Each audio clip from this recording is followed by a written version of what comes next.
Oh man, what's the business? You already know what time it is. It's your folk Marquise, and welcome to the Plan Maturity Show. That's right, the Plan Maturity Show. This is our podcast, and we are back today. I got a very special guest again, just like my homeboy JP was on the last one. I truly appreciate his time, and I hope that y'all enjoyed our conversation. But I got another one of my brothers from another mother, longtime friend of mine. He is also a podcaster. He is a military veteran as well, combat veteran. He is a husband. He is a father. He is a believer in the one and true and living God. This is my homeboy, none other than Honeycomb Chris, Mr. Christopher Jackson. What's going on? How you doing, bro? I'm maintaining. Oh, man. One day at a time. Thank you for having me. Thank you. Absolutely. So Chris runs his own podcast, first and foremost, called The Honeycomb Podcast. The Honeycomb Podcast. We're gonna get into that a little bit because I wanna get the reasoning again why you call it the Honeycomb Podcast. But tell us a little bit about yourself, man. Just be as personal as you want to. Okay. A little bit about your background, where you're from, things you may have gone through in it, situations, do you go to church, not go to church, just tell us a little bit about yourself. Okay, well, I'm originally from the west end of Richmond. Okay. I grew up in a neighborhood that they call the Honeycomb. There you go. That's how we get the name Honeycomb in a lot of stuff that I do. Okay. I use that neighborhood because like a honeycomb has different cells. Facts. So you can have just different things going on inside of a honeycomb. But I grew up in the west end of Richmond. Okay. And I lived there till I was about 15. Okay. Then from there I moved to Chesterfield. Okay. And that's pretty much it. I mean, how much of a difference? Because I'm from I lived in the county, and the city. Yeah. So I lived in both. Got family members still in both. Mm-hmm. And one area that I really didn't frequent a lot was the West End.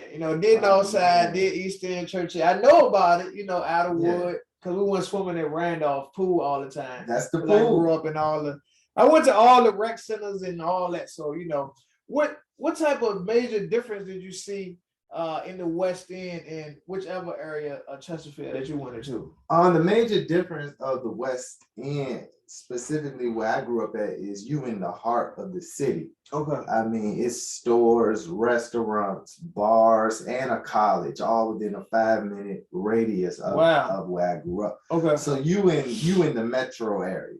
So you got a little bit of everything going on. Okay. And everything is within walking distance. So okay. So that's one of the benefits. I mean, we got street lights and sidewalks everywhere. Yeah. And everybody in those neighborhoods tend to know each other. Okay. It's a small and tight-knit community where I'm from. Okay. As opposed to some of the other places like in South Richmond and the East End. True. It is more spaced out. Because the West End is like, you're right. It is. It really is. So everybody know each other. But that built a good relationship. Okay. Amongst, the residents. So from your recollection, was it a lot of internal fighting in the West End? Yeah, whenever you're dealing with poverty, it's going to be internal fighting because when I was coming up in the late 90s and early 2000s, this was before gentrification had kicked in. So the people didn't have a lot of money, and then a lot of drugs was rampant, like the selling of drugs and stuff. So you were dealing with poverty, which brought a lot of crime. Indeed. It was shootings, it was muggings, it was winos. Yeah. But the good thing about where I'm from is everybody know each other. Okay. So even though we had a lot of poverty around us in my neighborhood, we all looked out for each other. Okay. It was one big family. Okay. Yeah. That's cool, man. Because I remember a term the Honeycomb had out. That's it's a popular term. Yeah. But I remember in the West End, you ain't got to get into too many details. We ain't trying to, you know what I'm saying? But you familiar with a group called the Dog Pound? Yeah, they originated from the same neighborhood I grew up in. Okay. They was a notorious street gang. Okay. And from what I heard, they terrorized the whole Richmond. Okay. But I was a little boy when Okay. they was running. Like I'm probably 30 years younger than Okay. most of them. So they were much older cats. Much old. They was pushing 30, and when I was like And wait, 6. oh, okay, okay. But everybody heard of them. We all heard of them. I Mhm. mean, I'm pretty sure I seen them a few times Mhm. and walked past them a few times, but I never hung with them or got involved with them because I was just too young. Gotcha. But they were well known, and the fear element, was in. I think the whole city Gotcha. really was afraid of them. But you got to think, being the smallest, whatever hood, Yeah. you gotta find a way to protect yourself, and Right. I think that's why they formed, because we were the smallest, Much hood. smaller. I mean, because it's like me thinking about it, like it's like as soon as you get into the West End, you out there, John. Yeah, it's You like know what a I'm saying? 5-minute drive. I'm thinking about it like right now. It's like boom, you come off Meadow and you ride. It's like out of wood, the other wood was boom, boom, boom, and it's like where we go? We in Bird Park somewhere. It's small. You know what I'm saying? It's small, but Yeah. to be so small and make a name for yourself so big, It makes sense though. You had to. It makes sense. It's like you had to go the extra mile, or back in them days, you'll get ran over. Yeah. Absolutely.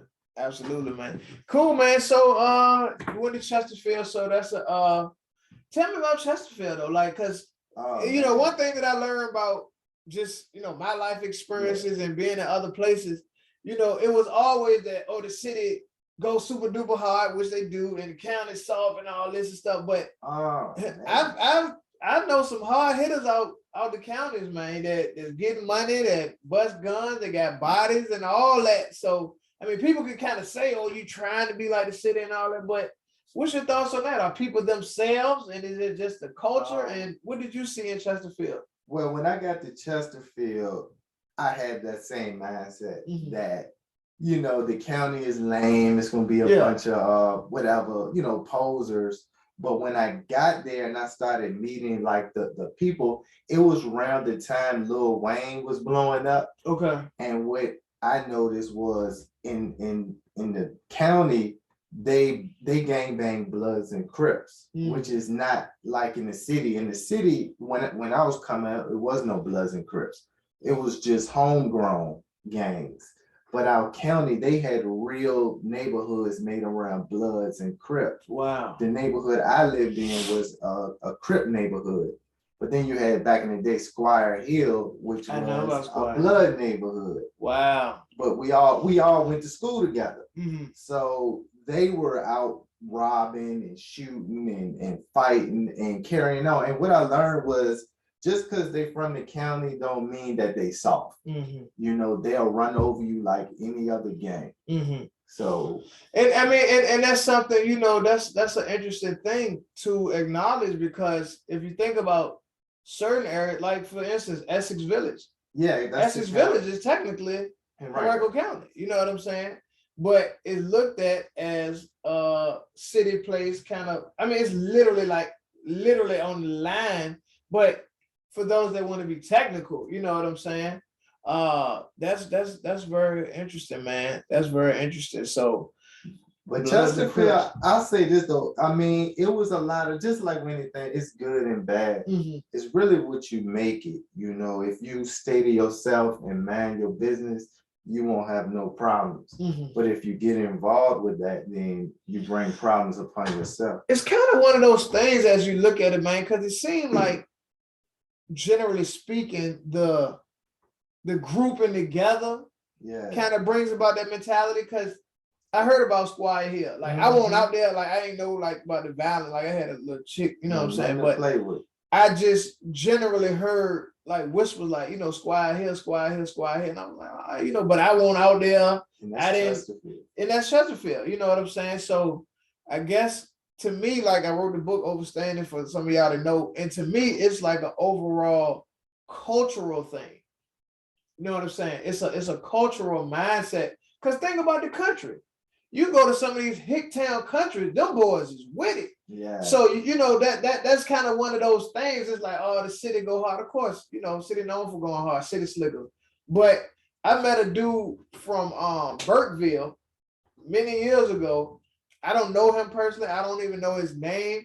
But you know, being from Virginia, Burkeville, such and such ville, all these villas is like country town. Yeah. And dude had, I can't lie, can't make this up. He had a tattoo of a dude on his, this was his tattoo.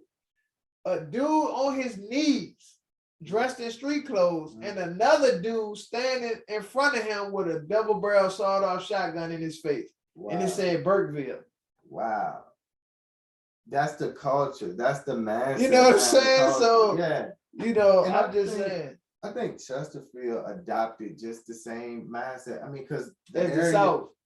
At South Richmond and Richmond, because the area that I lived in, it was predominantly Black people, which you'll notice that most of the Black people in Chesterfield live in the same area, even though Chesterfield's the largest county in Virginia. That's a good observation. That's a good observation. And you got to realize, like,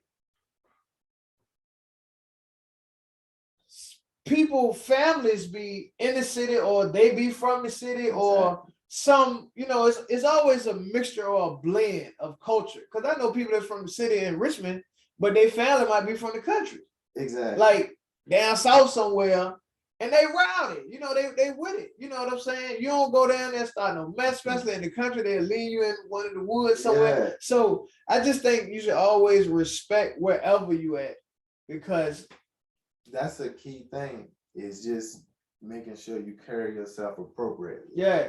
Like, I didn't have no issues when I was out there. I made some associates, I say. Yeah. I wouldn't call them friends because we were just different, but they was associates. Yeah. And it was cool. You know, it's really what you make it. If you want to be a gangster, they have a gangster lane for you. But if you want to go to school and make some of yourself, I like that too. So was you into gangster stuff? Was you wilding out? Was you chilling? Was you into girls? Like, what type of stuff you was? I was into. I had friends that I hung with that we were semi-gangsters. I mean, we weren't really about nothing hard for real. Gotcha. We just was wearing the clothes and sagging and just really emulating what we seen on rap videos, because we thought being Black meant you act like this. Powerful. And we weren't really doing nothing for real, just getting in little childish stuff. Okay. Yeah. I mean, some of them went on to get in more serious stuff. Some of them committed murders. Some of them committed robberies. These folks from Chesterfield? Yeah, from Chesterfield. Okay. But generally speaking, we really just thought that if you Black, you act like this, you talk like this. I hope y'all caught that, because that's a major thing. And that's what I believe in general. You know what I'm saying? When you look at the hoods near you, if you know, as I really look at the mindset, in my opinion, from observation, now of course crime comes, but it's like, it's never one person. You know what I'm saying? It's a group, it's a community, and it becomes a mindset of the culture in that neighborhood. The projects is the project. The projects are just a collection of housing places.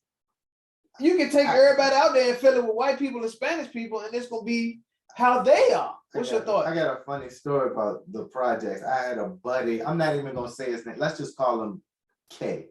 And I met him when I was living in Chesterfield.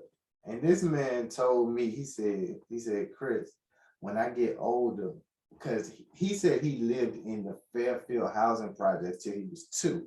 Then his mother moved him out Chesterfield. Okay. And he said, when I get older, I'm gonna move back to the projects. Wow. And even then, I'm like, your mama driving a Mercedes Benz, you live in a $150,000 house, and you saying when you get old enough, you moving back to the housing projects? That's crazy. That's a mindset. So you're gonna leave this nice house to move to a project with roaches, probably. That's a mindset. Like, that's what you think about that? He figured, I know he thought in his mind being real, being cool meant I need to be over here. Did y'all hear that? Did y'all hear that? I need to be over here. In order to be real, in order to be cool, I need to be in the jacks in poverty. That was his mindset. But that's powerful. And you know, quite a few people from Chesterfield that were raised there that were Black. Quite a few of them had that mindset. Not everybody, but you'll be surprised at the ratio of people that really thought like, I need to go to Richmond and live in poverty. That's because powerful. I'm Black, I need to live in poverty. And this is what I'm saying. Do you believe, like, is there a, I don't want to say generic because everybody there self, but do you believe that like there's a standard of Black living? You know what I'm saying? Like, all right, this is what I mean. How can I say it? Like, all right, people think like, all right, if I live way over here in, you know, far Chesterfield, Chester, or whatever, what does life for a Black person living in that area look like? That's not like, because nobody wants to be considered lame. True. Everybody wants to have a level of respect and acceptance.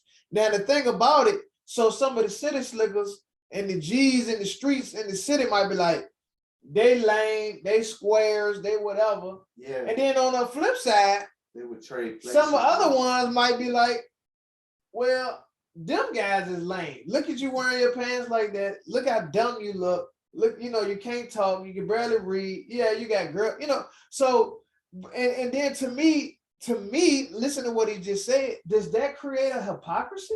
Like you'll trade places with them, or you say you want to grind and get your children and put them in private schools and this and that. Yeah. But they lame though. I experienced that. What is that? What you think about that? That's just the mindset. Just the mindset. I know when I left Richmond, some of my buddies looked at me, oh, you in Chesterfield now. You in Chesterfield. And I got looked at as I was lame. But it's a really, what's the word ignorant? To explain? Yeah, lacking knowledge mindset. But it's more than that. It's where did it come from? And I believe a lot of it came from, and I cover a lot of this like from the rap videos, from the hood movies like Boys in the Hood, to Society. Because when we were coming up around that time, we were listening to a lot of Cameron, like Jim Jones, and it was a guy in my neighborhood, they called him Hell Rel. Yeah. And he used from Dip C. Yeah, from Dip C, how they took things that we associated and tag people, and he really did cause a lot of hell.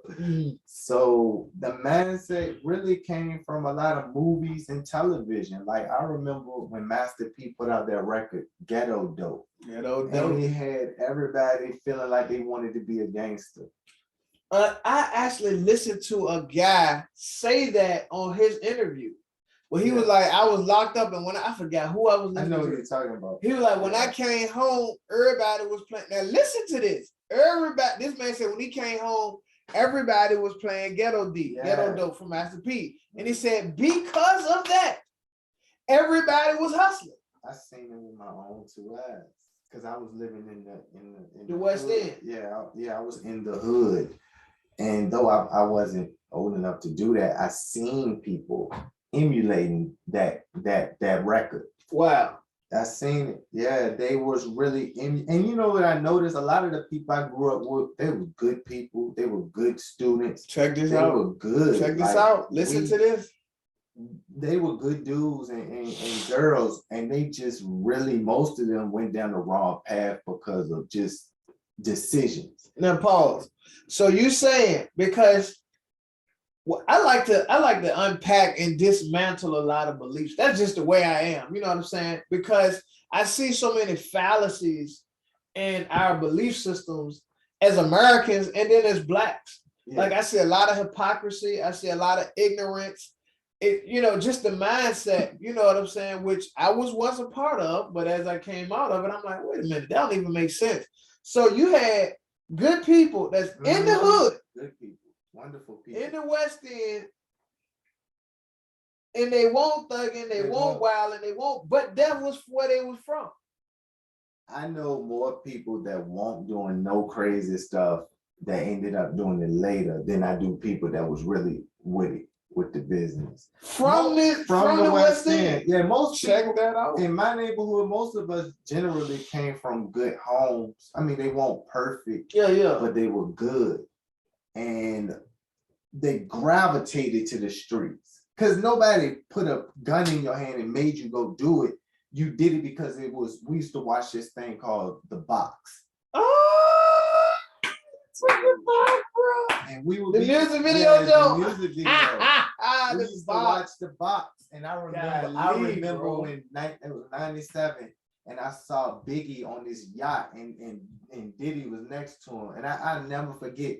I think it was Mesmerized. And the song literally, the video mesmerized me. I stood in my grandma's floor mesmerized. Because in hip hop, we ain't never seen nothing this flashy. Listen to this, y'all. We ain't never seen nothing that cool, that flashy. And it made us want to be cool. You know, we used to go to the corner stores and buy them fake No Limit record chains and wear them on our neck until they break. And then when Juvie blew, we used to go to the corner store and Cash Money jump. The soldier rags, and we used to put them on with the little wing going down. Wow. Yeah. Are y'all hearing this? Because this is what I be saying, and that was what I was getting to. Is there an actual identity for Black people? Now you got that. Okay, so watch this. This is what I'm saying. In cultures with people, you will always have different types of people. Yeah. You got the hardcore gangsters, like they just cause terror. That's just who they are. They fight, they shoot, they stab, they take what they want. I mean, you see that in the Bible days. Look at with the Good Samaritan. Dude got robbed. Yeah, you know, they're gonna always be robbers, they're gonna always be criminals. It's just what it is. There's evil in man. Then you got people that was more ladies' men. They womanizer, they players. You know what I'm saying? Yeah. You like look at the back in the 60s and 70s, you had pimps. They run girls or they got a lot of girls. Then you got the neutral people that just they work, or you know, they might drink their little drink, take their little drugs and all that, but they ain't with no violence, they ain't with selling no drugs. I ain't selling that, but they'll use it recreationally. So it's always so many different types of people. It is. Most people neutral, you know. Most people are neutral. Many people were neutral. Most of them were. But neutral. Then they got swayed. See, poverty don't make you a gangster. It really don't. Man, poverty don't make you a gangster. Hold on, bro. Hold on. Did y'all hear that? That's the title of it. I might put oh man, that's a bar right there. Go ahead, bro. Poverty does not make you a gangster. Most of my buddies, we were not gangsters. We were good children, really good children. Poverty we just lived in a neighborhood that didn't have a lot of money. For instance, a good example, one time the gas got cut off when I was living in the West End. So my neighbor came across the street. Daniel walked over the street and came into our house and gave us what they call a hot plate. It's a stovetop burner that you plug into the wall and you could cook on it. And when we got the gas back on, we gave it back. See, just good people. You know, we one time our neighbor's water was cut off, so they would come over and use our shower. Wow. You know, no questions asked, just come on, you know. That's how it supposed to be. Yeah, like we were good children, but I remember how we wanted to be like what we seen on TV. This is powerful, and then it was the video games too, because I used to be a gamer. And we used to play that, what is it, GTA? I mean, we were in my grandmother's house about 5 deep playing GTA 2 on PlayStation 1 with the overhead view. And we were captivated that you actually could shoot people. Wow. Captivated by that. Like, we actually get to shoot people? Is blood gonna come out?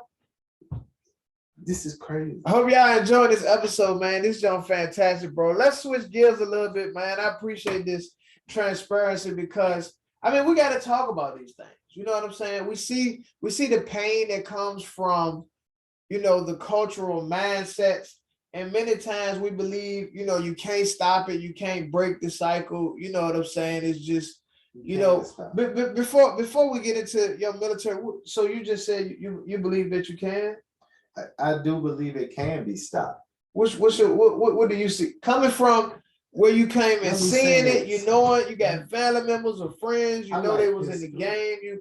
What's your thought? I like history. If you look back, we were brought as slaves to this country and stripped of our identity. Wow. And then pushed a new identity. Like, for instance, in the 60s, we were more united. Let's go, as bro. Black people. Let's go. What happened in the 70s? Black exploitation films. Let's go. They told us that we were pimps and hoes. There we go. Pimps and hoes. And our parents ate that up. They wanted to be like who? Superfly. Superfly. Who was the other dude? The Mac. The Mac, exactly. And what is it? Y'all listening to this? That was pushed to us. But just a few years prior to that, we were holding hands, marching. Now we want to wear gold. Now we want to smack down women. And the B word was introduced heavily. If you look at that, people didn't call women B's until Superfly and the Mac and all them. Yeah. And then go to the 80s. What happened? Gangster rap. Gangster rap. People didn't rap about killing people. Your record would have got pulled. They even had a problem with it when it first came out. But look what happened. Like, I hope y'all listening to this. Why is it okay to rap about killing Black people, but if we were to rap about killing white people? Oh no, absolutely not. Yeah, that ain't gonna fly at all. Think about it. If somebody made a whole song about just killing white people, oh man, would they play that on the radio? That gonna get no play. No play. It's because they want us to destroy ourselves. And it go back to the whole colonialism. I mean, Australia, white, I'm just being honest, the indigenous people of Australia are brown. They're not white. The indigenous people of Papua New Guinea are brown. If you look at colonialism, they've conquered pretty much the whole world. And when you conquer the world, then you can push your own beliefs and thoughts and identities into the minds of the people. Whew. That junk was a smoker, as we say in the art. I hope y'all, man, look, that's gonna make a good reel. And it's not against like white people. I love white people, but it's a colonial established system that many of them don't even see. And how can you see it when you're comfortable? When you're comfortable, you really don't notice things until you become uncomfortable. You know, the system is already there. How come Black folks don't own any music distribution companies? We don't even control the narrative. He shoots. He scores. I mean, I love it, man. One, this is the stuff that I talk about. This is the stuff that I study. And this is the stuff that I see. But more importantly, this is our lives. It is. That's why I'm so adamant and pushing my book harder, really putting a solid marketing plan. Of course, I'm not the only one, but I'm a soldier and a warrior on the battlefield like yourself with your podcast and others, because this is our lives we're talking about. This brother just said it, and I believe that. So a lot of times people fight it, but it's like, look at it. It's like you just said, the 60s, it was the Black Panthers, and you know, I didn't even know at first that I believe it was WIC or the school lunch program was established by the Black Panthers, taking care of your community. Look at the Bloods and the Crips. They were established as protection for their neighborhoods initially. Exactly. Now, of course, you know, absolute power corrupts absolutely, so things can get out of hand. But I believe that I did hear that there was a mole or something that was placed in the organizations to create tension. And then you had a rivalry that went on for decades with countless bodies being dropped. Since over. And of course, putting in the coke. And they brought the coke and they brought the gun. And they brought the music. There's been stories where people have literally seen cars pull up and drop guns off in the neighborhoods. Barrels. Literally drop guns off. Barrels of guns. Barrels. Pop the barrel open. There you go. And fresh guns in the barrels. That's so when we approach the people, I get the reluctancy. Trust me, I did run the street. Like I said, I won't raise that way. I got gangsters in my family and things of that nature.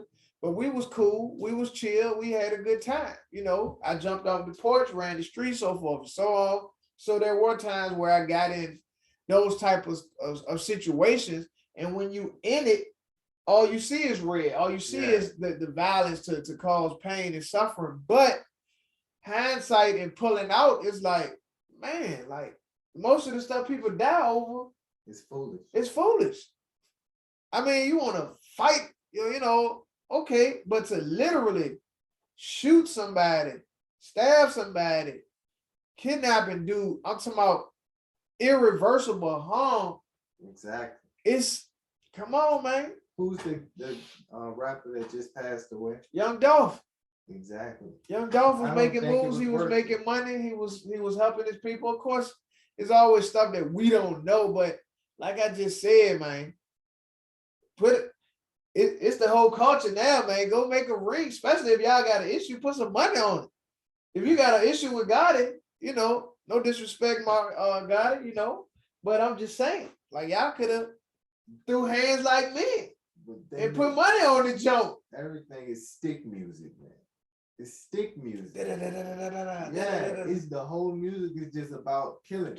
I mean, literally, like all, like when you listen to it, like I listen to some of this stuff to keep up with what's going on, and I be like, dang, bro. So like the whole few bars he just said was, I caught him slipping and I did him dirty. I shot him in the face, and I'm like, I just don't like the fact that everybody, not everybody, but people put all the, you know, emotional things online when somebody get killed. But then the music, let's go, bro, is about killing. How you glorify death and then mourn death at the same time. I don't get that. I think that's what I said, the hypocrisy. We are as a culture, and then we get upset with white people. But if we don't care, why should they care? Could you blame them as people? Now, people always get emotional about this. You know, we've had many conversations. Yeah. You know, well, that ain't the point. Well, you might say that ain't the point, but what is the point? It started with us. At the end of the day, even without the help of white people, if we changed our mindset, we'll see a lot of progress. Then we can deal with that. But is it easy though? Like you know, coming from the West End. I mean, like I said, I know. Like I've lived in the city and I know what it is. But like seeing junkies and fiends and winos, and you see poverty and you see what appears to be this endless cycle. And we get ready to switch gears. And I want to share what I believe also, according to your life experiences, my life experiences, and other people's life experience. What you think about I mean, you're not them, but like why maybe some young brothers didn't go to the military? Why they didn't get out the street as soon as they was able to? Because that was an option. Why they ain't go to ROTC and maybe try to make some different choices? Like why they ain't go to what did John was back in the Job Corps? Yeah. So no disrespect. Like I know everybody got their story, but me studying this thing, me being right next to this thing, me knowing people, you know, as I hear some people's story, no disrespect. I'm not trying to take nothing from nobody. As you said, bro, people just made different choices. I think a lot of them, some of them feel hopeless. That's a real thing. Hopelessness is real, absolutely. Yeah. And then some of them have been conditioned to love killing, to love violence, to the point that I tell you, in Chesterfield, I had a buddy that I ended up making. I'm not gonna say his name, but he told me to my face, he said, you know, man, and he was a Crip. He said, you know, man, I like fighting. I like stuff like that. You know, that's the type of stuff that I'm into. Mm-hmm. But he had been living in Chesterfield since he was 2 years old. He went to elementary school, all throughout elementary school in Chesterfield. But he's told me to my face, he liked violence, he liked killing, he liked, you know, gang banging and stuff. So I think our people have been conditioned to love the things that really hurt them and hurt us, you know. That's powerful, bro. Because how else could you love something that's poison? That's powerful. And how could you take that away from him? How can you say, oh, you're a county boy, you ain't never lived in the city? How can you tell him that? If he has a thing for that, he got a thing for that, no matter where it came from. Because he didn't grow up in that lifestyle. He moved to Chesterfield when he was 2. Mm-hmm. He was raised in a nice home. I mean, he had a big old pool in his backyard and everything. And I was kind of pondering that even like then, like you spent your whole life growing up a pretty cushy life. What gave you this idea that you love gangbang and violence?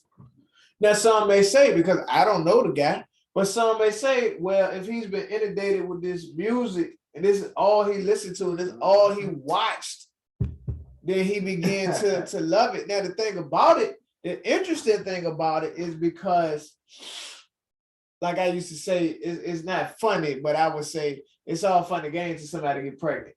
Meaning, you know, sex is fun. You know, people out there having their sexual partners or they one night stands or whatever they doing, but it's all fun and games till somebody get pregnant. Now in the streets, it's all fun and games to be hard, to throw up sets and stack and flags and all. It's all fun and games till you get jumped, or till you get cut, or till you get stabbed, or till you get shot at, and of course till you actually get shot and catch them slugs. It's a whole nother situation. So now you face with the reality of the choice, because as I've watched some of these interviews, documentaries, and shows, some people, like, they really truly have fully dedicated themselves to the gangster life. Like, no, not just trying to survive this, like, I'm fully committed to being a gangster. Like, my full life's commitment is riding on the ops, you know what I'm saying, slinging crack or dope or robbing, and just putting in work. And they got the scars to prove it, and they willing to die for the flag, for the set. That's saying it. You know what I'm saying? So it's one thing where it's like, all right, I'm just trying to survive, I'm trying to get some money, but it's like, that's why to me, that was never my thing. You know what I'm saying? Like, just, it's too much of a commitment to be a gang member. Yeah, you can be a gangster, but to be an actual, actual gang member. I'm Blood, I'm Crip, I'm GD, I'm VL, I'm Black Disciple, because you held to the standard, of the game, of the code. Now, I was in the streets, so I followed the code of the streets, but I didn't have the code of gangsterism where I got on blue, bro got on red. It's on site. You know what I'm saying? Yeah. Bro, what you doing around here? What set you claim, whatever, and then we, you know what I'm saying? Or, you know, because if you get locked up, you hear a lot of them stories too. Exactly. Sometimes they do the wild stuff. You're a Blood, they'll put you on a Crip set. Exactly. Or you're a Crip, they'll put you on the Blood set. Or you might come to a jail or something, and you just Blood, and you run into a group of Crips, and you just got there, so you ain't even found the Bloods yet. So you dolo, and they gonna smash you just because you Blood. That's how it was in Squire Hill. You couldn't go up in there. Wow. Yeah. I never knew that, bro. Yep, Squire Hill was on it too. I mean, that whole little area, the Belmont area, was gangland. That Belmont Strip. I know about that Belmont Strip with the 7-Eleven. Yeah, that was gangland back in the day. I don't know what it is now, but wow, bro. Back then that was hot. Because the way Squire Hill is, like, you come in, like, it'll go down, and it's just like these atmospheres get created by this. Because think about Afton projects on the south side. I mean, that's not even projects. That's what I'm saying. Afton is apartments. No, I think Afton is projects. It's kind of a mixture. I only been up in there a few times. Yeah, but it's like scary. Yeah, it's go in and you go back there. And, you know what I'm saying? Yeah. And then think about Essex. Like, it's the apartments. It's like it's in. You know what I'm saying? But anyway, appreciate that, man. Good stuff. So you believe that people can change. So you changed, right? Then you go to the military? I did. I served 6 years in the Army. Change, you know, to be honest, and I'm gonna answer this honestly, I don't think that I ever fully let that be a part of me. Gotcha. I really don't, not internally. Understood. I think I emulated a lot of the culture and behavior to be cool, but I don't think I fully embraced it. Understood. I really don't, as I think about it. And some people, the brain is an interesting thing, you know. I think some people allowed that mentality to become their full identity. And then some people just kind of let a little bit of it in, but you still have other fragments of yourself. That's powerful, bro. That's all I could say, because I never really fully thought of myself as a gangster. Even when I was like growing up, I never even liked the word thug. I just didn't like that word. And Trick Daddy used to say I'm a thug, and I used to I used to like Trick Daddy a lot, but I never embraced that thugness. I didn't.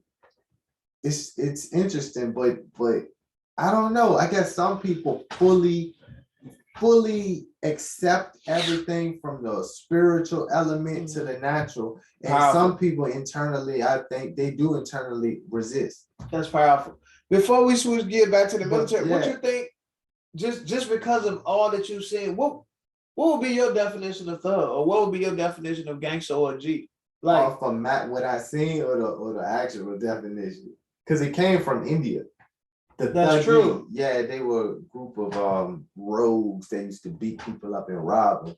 Wow. Yeah, they were a gang technically.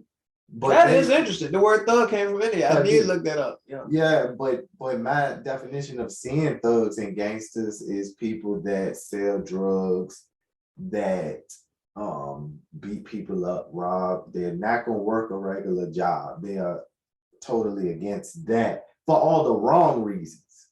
You know, a thug, like, just, it's almost like being bad is good and being good is bad when you think of thug, because you taught to everything that's good is bad, like reading.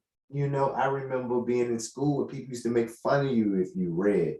They say, "Oh, you acting white." Did you hear what he said? That's one of the most ignorant, dumbest things I ever heard in my life. Go ahead, bro. Oh, you acting white. Oh, because you read. Yeah, and if you use proper English, they used to say, "Why are you talking white?" And it's really silly, but where did we get this idea from? And I have friends who used to use the terminology, "I'm a thug, I'm a G, I'm a this and that." But most of them just got it from stuff that they seen and heard, and people in their lives. You know, a lot of it came from a big brother or a big cousin or uncle who got it from somebody else, who got it from somewhere else. And that's why I appreciate you sharing that, because one of the things that I talk about, for those that don't know, I'm a youth empowerment speaker in the youth industry, schools, colleges, you know, things of that nature, and I'm available for engagements, is talking about identity. As I've looked at my own life, as I've looked at the lives of my other people. I know some guys that was really, really with it, put in some major work. And when I talk to them, this stuff is mind-boggling. Like bro said, I can't make this up. I talked to some folks that was with it. They put in work. I know their stories. And when I talk to them, they're like, "Bro, you know, that really won't me." And I'm like, "How the bro, you know what you done did to some people, and they want you."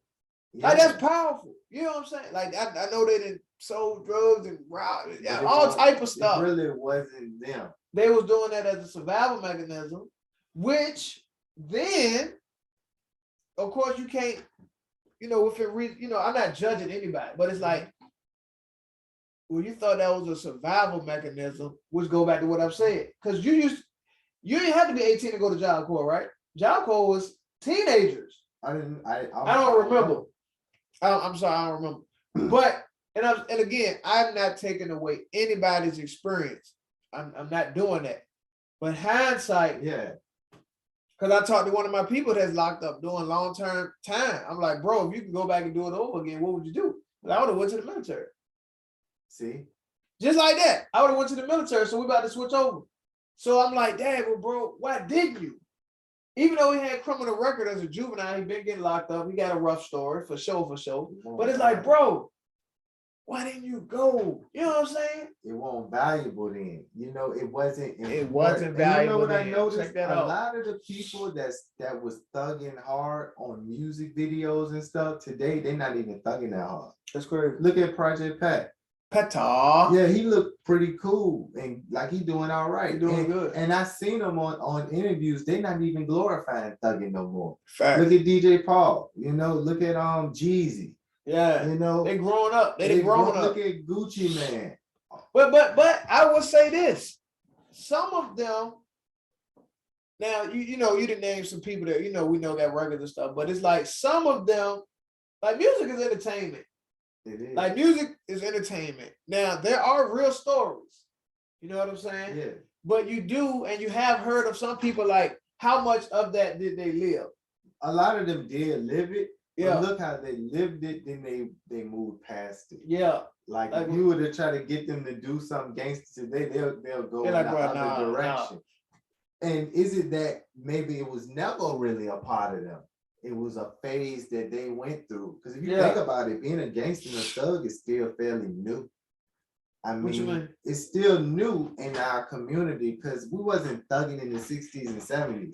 We didn't really start thugging to the 90s. Wow. If you think about it, I don't recall any 80s music talking too much about being a thug. I mean, so evidently, so like I said in my book, I would disagree to the point where clearly, like I said in my book, I never say crime is new because crime has always been around. So are you saying, or you suggest, and I ain't trying to put words in your mouth, are you suggesting that more widespread culturally we weren't, but of course you always had your pockets of people that was wilding out, drugging, numbers, in houses running. Okay. It's always been crime. Yeah, but I mean the thug mentality, the pants sagging, all that stuff. That's still new. Because if you look at it now, it's like it's a whole cultural explosion. It's a culture. Everybody's sagging. Everybody got guns. Everybody got extendos. I mean, it's like everybody. That's only what it didn't start to the late 80s, early 90s. So that would be only roughly 30 years. Powerful. So we really been only doing this culturally to that degree for only about 30 something years. Powerful. Good stuff, man. So yeah, let's move on, man. So you did the military. What made you join? That's a good question. Why did I join? It's been a while since I've thought about why I joined.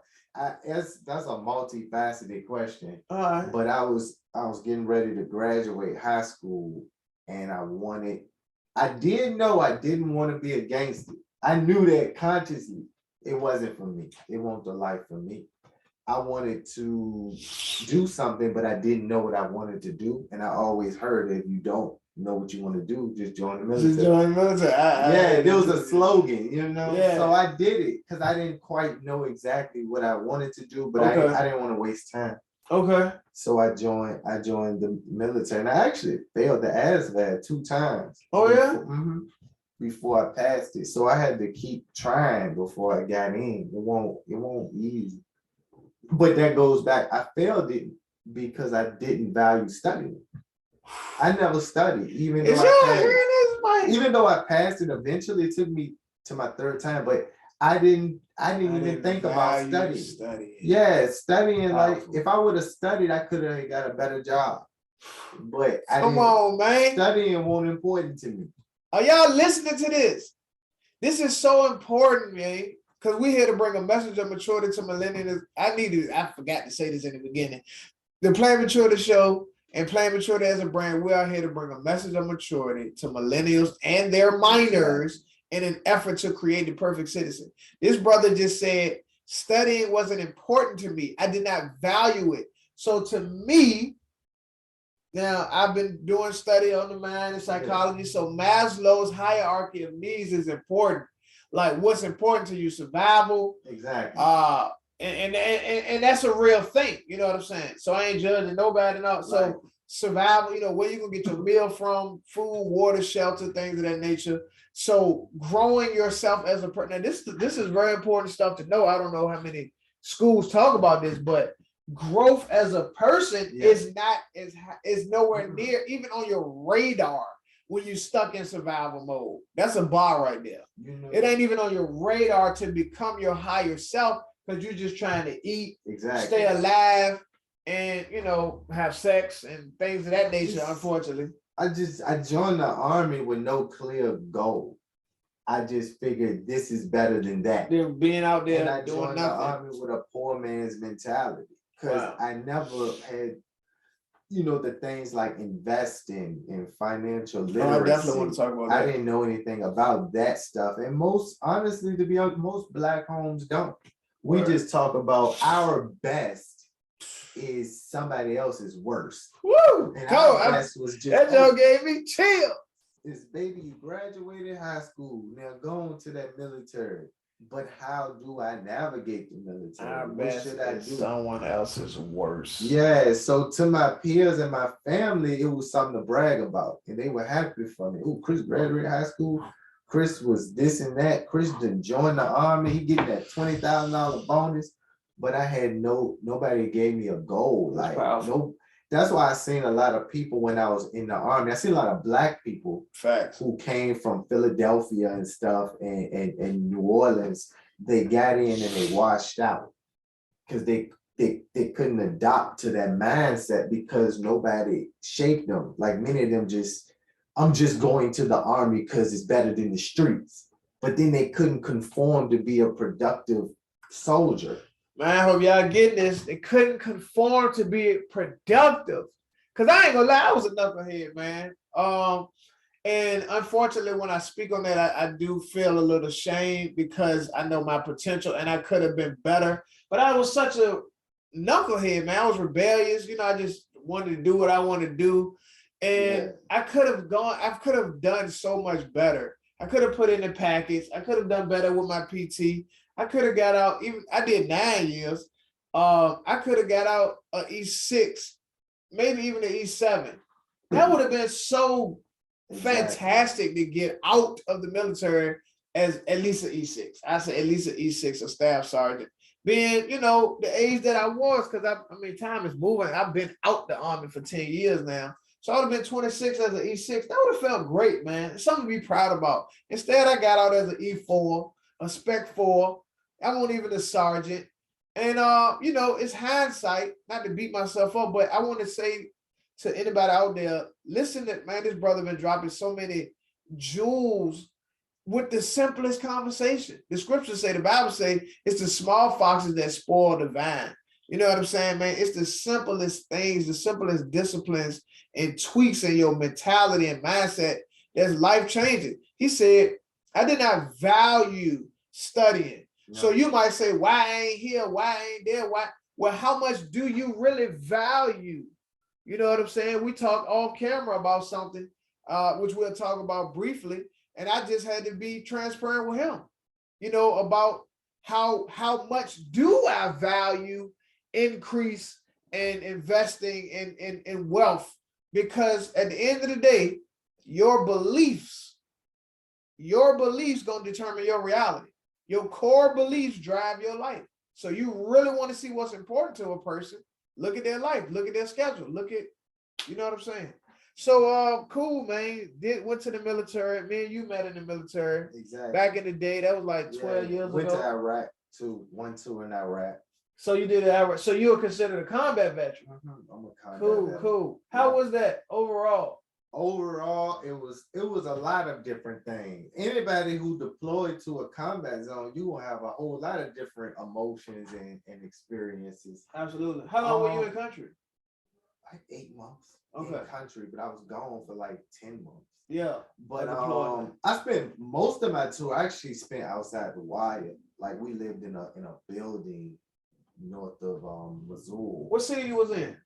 We lived north of Missoula. Oh, Missoula. But then I spent some time in Missoula too. Missoula was crazy. Missoula was off the chain, bro. So just, yeah. Missoula was off the chain. It really then was. I spent some time on Anaconda. Okay. I never been to Honeycomb. That was a Cobb, right? Or was that a FOB? It can hold about 70,000 people. Shoot. It was known for having amenities, but it was known for getting mortared all day and all night. Anaconda. Yeah, okay. All day and all night. But it had amenities, but I never got to enjoy those. Night. Yeah, they call it Mortaritaville because you always getting hit. I mean, we almost got hit numerous occasions in the DFAT, coming out the tube. I don't know if y'all realize how scary mortar attacks are. Mortar attacks are so scary because guess what? You don't know they coming. No, man. You just walking and boom. And just boom. You don't know where it's coming from. You don't know where the next one is. And then they do them simultaneously sometimes. So if the machine hit two, the machine was known for missing. So, they had the yeah, we had them machines, but they wasn't that they better than us, but they weren't that great. Wow. But you know, when I was on Anaconda at the end of my tour, we were there to pack up all of the equipment. Okay. So we ended up at the end, we didn't have running water. Okay. Because we had to let all of the workers go. Okay. So we didn't have running toilets. You know, it was, I lied to you not. It got so bad at the end that people was taking a bowel movement and putting toilet paper on top of it, and then taking a bowel movement and putting toilet paper on top. I mean, I can't make this up, at least 4 or 5 bowel movements worth. In each stall, it smelled horrible. Ooh, I seen a W4 clean the what they call it. What's a W4? A warrant officer 4 cleaned the So that's the person with rank. Yeah, very high rank. Very high rank. I seen him with my own 2 eyes and I knew him. He was cleaning the bathroom because he couldn't take it. He couldn't take it. Yeah. Ooh. And I walked in and I felt bad, but I wasn't gonna stop. I felt bad for him, but it was just the smell of feces had taken over, because at the end we didn't have any of those amenities left because we were shutting down the fob. Wow. Yeah. Cool, man. Cool. So I know that you were you had gotten into business recently enough. Like, you started a company. What kind of company? Well, right. What I got now is Honeycomb podcast. Okay. Like, I was doing painting. Okay. I really didn't too much like it. Can we talk about that for a little bit? Yeah, we can talk about it. I was just doing paint contracting, and it's ups and downs and everything. I suggest you think about something before you try it, you know, and think about something very, very thoughtfully before you put some money into it. Bro, I'm gonna say this though. My personal observation outside looking at, I think you did very well. For the first time jumping out there, I think you did well, man. Revenue wise, you was doing, I mean, you know, all the real ins out, but just to get out there, out the mud, you know, coming from that industry and just make stuff happen, bro. I think you did great. I'm not afraid to try. And I think that's a good trait to have. Word. So don't be afraid to try, because at least you'll know if you know, you won't have no regret. But it wasn't something that I enjoyed or had a passion for. Okay. And I want to touch on that. Like, I had zero passion for it. I was miserable. Okay. And I don't see the point in being miserable. Gotcha. You know. Gotcha. I appreciate you sharing that, man. So let's switch gears a little bit. I know you're a man of faith, right? Yeah. I'm a Christian. I'm a born again Christian. Okay. I've been serving God for going on 13, 14 years now. Okay. Straight. That's quite some time, bro. Yeah, it is. I've been in the game for a while now. That's quite some time. A lot of things. Quite some time. Cool. Anything specific you want to know? I think I got some stories. Man, tell me, because I want to move on to a few other things, but tell me about. I heard some people talking about this cult stuff. Oh, okay. Well, they think that some of this stuff is cultish. They've seen some cult-like stuff. What's your thoughts? Okay, I'm gonna touch on this. I'm gonna give them it, and I'm not gonna take up too much time. Anytime you're dealing with money, power, and people, you're going to find cult-like activity. And I think most people don't know that, so they're not looking for it. Many churches, the leadership, not all, but many times when you're dealing with money and power, you're going to find narcissists. People who just addicted to manipulation and control and power. And you're going to find it very often, especially in today's religion. So what the cult thing is, I really want to touch on is like, is making this whole Donald Trump thing. And I'm gonna touch on it. If they can prophesy about it, I can touch on it. Okay. You know, it was a lot of prophecies going out that Donald Trump was going to be So, like with the cults thing, like this whole Donald Trump inauguration prophecy stuff, long story short, there was a lot of people saying that they prophets of God and they got pretty big ministries, most of them, and they was prophesying Donald Trump is going to be re-inaugurated.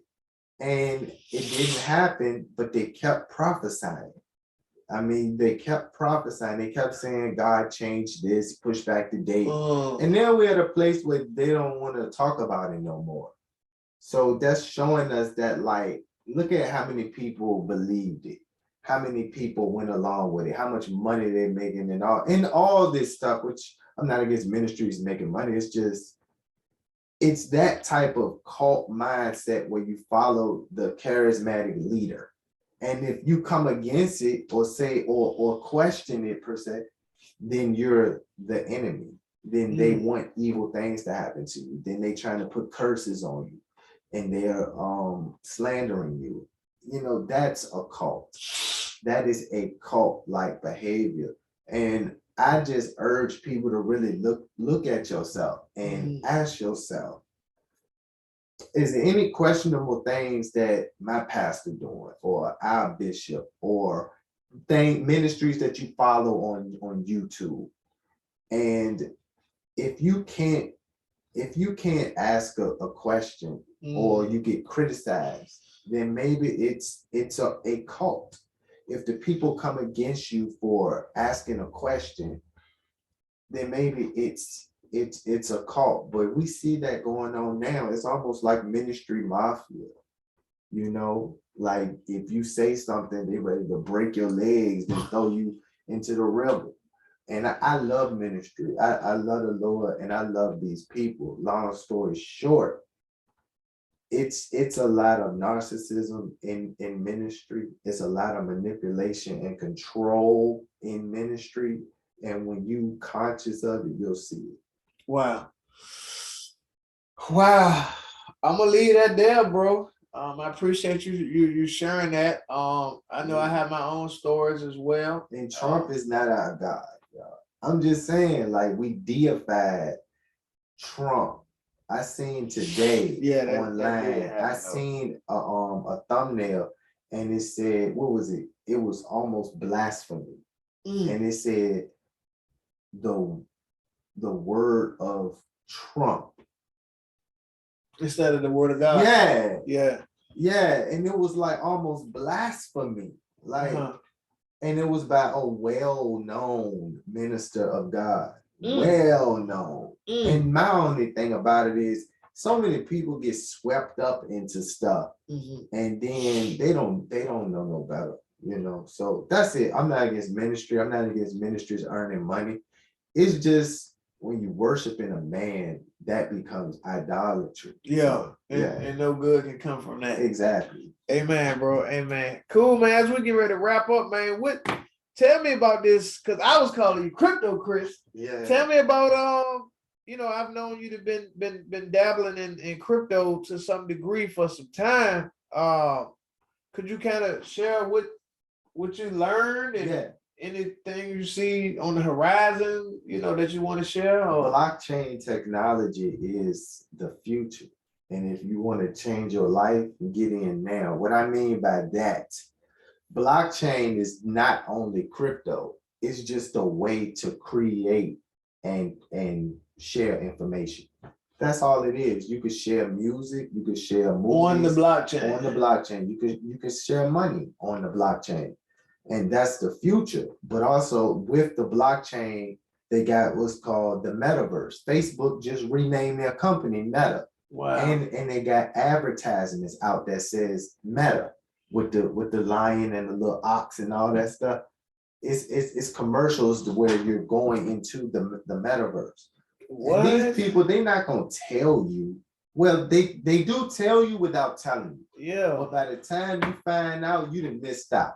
Wow. So the metaverse is a virtual worlds where you can buy virtual land called parcels, and you can build real estate. And people will put their little Oculuses on, And I'm sure in the future, we probably gonna have full body suits that let us feel every sensation. So what does a man say, bro? This man sound crazy. I don't know what, man. You joking. It's already out. You can see it. It's already out. It's already out. It's already online. People already going to Decentraland. Wow. People already going to Sandbox. It already exists. It's just going to get bigger. So there's an opportunity, as you're saying, to profit from this, to make bread. Yeah, it is. You could buy the land and build that. Just think about this. What if you could build not what if you can build a music venue in the virtual world and then pay rappers to put on their Oculus and come perform at your venue. Wow. And you don't even have to charge people that much money, but it's so easy. They can do a 10-minute show for you. And what if you made $1,000? Like, that's the future. What would you say, like something like that? What would you say the pros are and the cons too? Because you know it got to be some cons.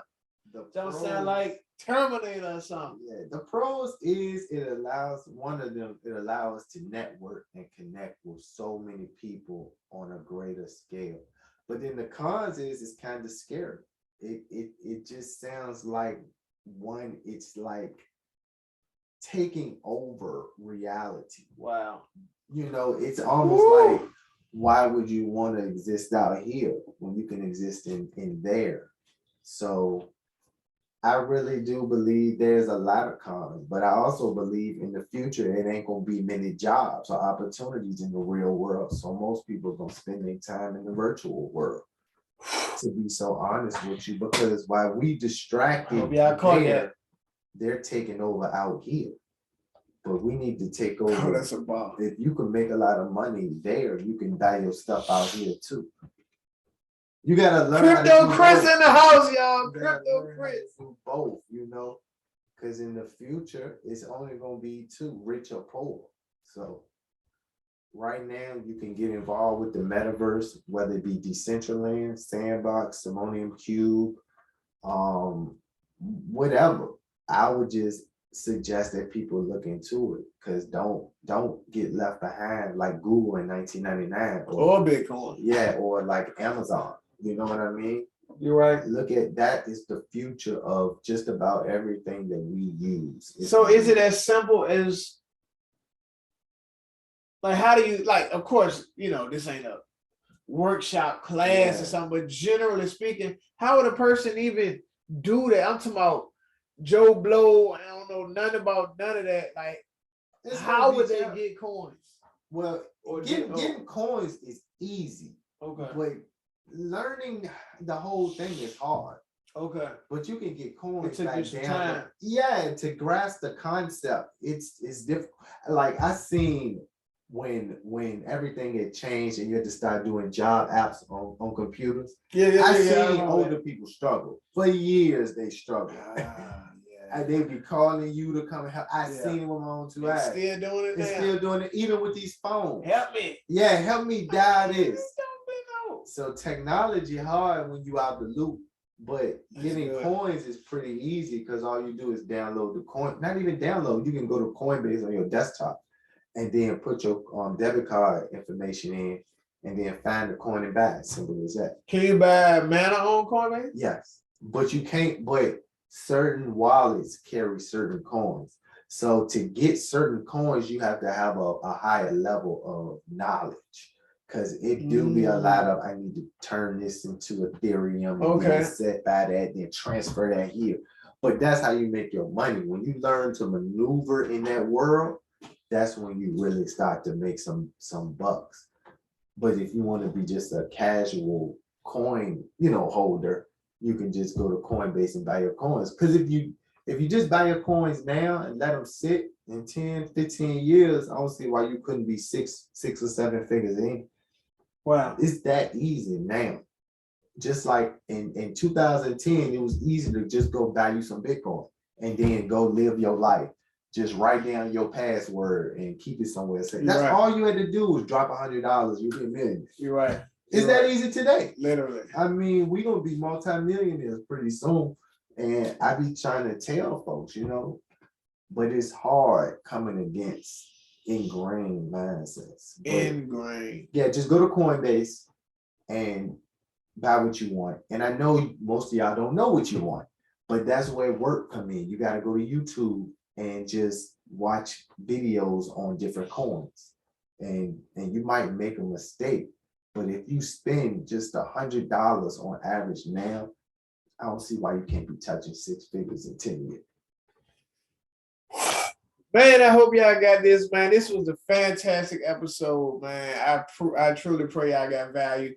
Bro be talking to me about crypto stuff, and that's what I like to call him, Crypto Chris, but he Honeycomb Chris, and he just got value to bring to the table, man. Blessed dude, real humble, real cool, definitely a friend, just an all-around good guy, man. And tell the people how to find you, man. Because you got a podcast, right? Yeah. You talked about that. Yeah. Tell the people about your podcast. What I got going on is called Honeycomb Podcast. You can find us on Instagram, Honeycomb_podcast. And we talk about music. We talk about like spiritual abuse, cults, church, religious things. We talk about different things that's going on in the world. Okay. We're a variety show, but we also talk a lot about mental health too, and healing, because that's something, that's near and dear to me, and it's something that, we all need. Also, you can find us on Rumble at Honeycomb Chris, and we're also on Odyssey at Honeycomb Podcast. And Odyssey is it is the future. It's like YouTube, only they pay you in crypto. So that's the future of content sharing. So wow. Yeah. Tell the people what to find. You said Honeycomb. At say that one more time. On Instagram is Honeycomb_podcast. On Rumble, you can find us at Honeycomb Chris. And on Odyssey, you can find us at Honeycomb Podcast. Cool. So that's where you can find me now. You can watch our content, and that's it. All right, man. That's it. Thank you. Thank you for having me on the show. Definitely, man. I really enjoyed this. So as you already know, this is folk Marquise, man. This is the Plan Maturity Show. We are live. Well, not live, but we showing up every second and fourth Tuesday. I believe though going into December, we'll be adding more days to the list. So just stay tuned. I don't want to put anything in stone, but I am getting with more guests. As you know, we're here to bring a message of maturity to millennials and their manners in an effort to create the perfect citizen. And we're specifically also targeting people of color, Black people. And we will be talking to authors. I got some authors lined up that I'm talking to. I'm a 2-time published author, but I got some authors to come tell their stories. Anything dealing with mental health, finance, physical health, growth, and just life and transformation. That's what you can expect to find here. I am an empowerment speaker, so I will be talking to deans and principals and teachers and all that. I want to get their years in the field of education so we can impact these young people. There's more fights going on than ever. It's violence like never before. It's just suffering and depression. The schools is dark. There's so much going on, and they need to see the light, man. And we are bringing that light to them. So you already know what time it is, man. You think different, you're going to live different. Any questions? God bless.